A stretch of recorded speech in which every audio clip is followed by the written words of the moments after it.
Is-26 ta' Jannar tal-1988, 8 xhur biss wara l-elezzjoni ġenerali ta' Mejju tal-1987 mirbuħa mill-Partit Nazzjonalista.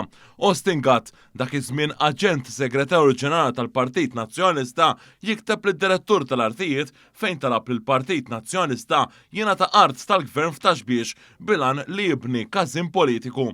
Kif irid l-aġent segretarju ġenerali Nazzjonalista, il-Gvern ħareġ biċċa art għall-offerti. Austin Gatt li issa kien sar segretarju ġenerali Nazzjonalista offra 100 lira Maltin waqt li persuna oħra kienet offrit 1031 lira Maltin.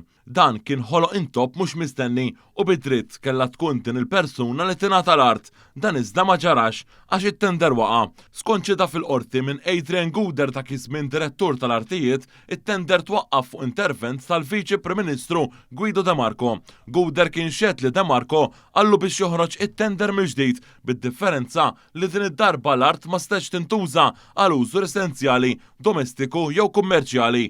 Fil-fatt f'Diċembru tal-1988 l-offerti oriġinali ta' Austin Gatt fisem il-Partit Nazzjonalista u tal-persuna l-oħra ġew irrifjutati.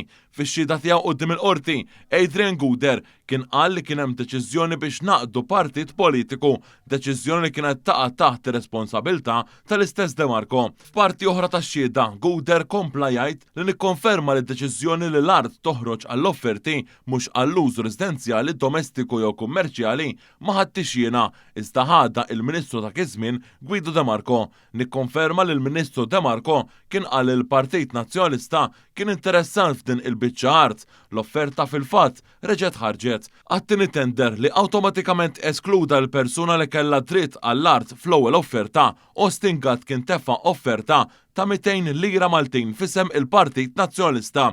Miegħu kien hemm laqda nisa soċjalisti ta' Taxbiex li tefgħu offerta ta' 150 lira Maltin. Bekk ġiet aċċettata l-offerta tas-Segretarju Ġenerali Nazzjonalista nhar 26 ta' Jannar tal-1989 waqt li l-kuntratt relattiv ġie ppubblikat fit-2 ta' Frar ta' wara. Dan kien il-mod li bih fix-xhur immedjati wara li ġielet fil-Gvern il-Partit Nazzjonalista b'intħil u pressjoni politika fuq uffiċjali għoljien tal-Gvern ingħata art pubblika biss seta' jkollu każin f'Taxbiex. Bekk il-Partit Nazzjonalista ilu għal dawn l-aħħar 30 sena jopera minn dar ċensu ta' Bone f'Taxbiex.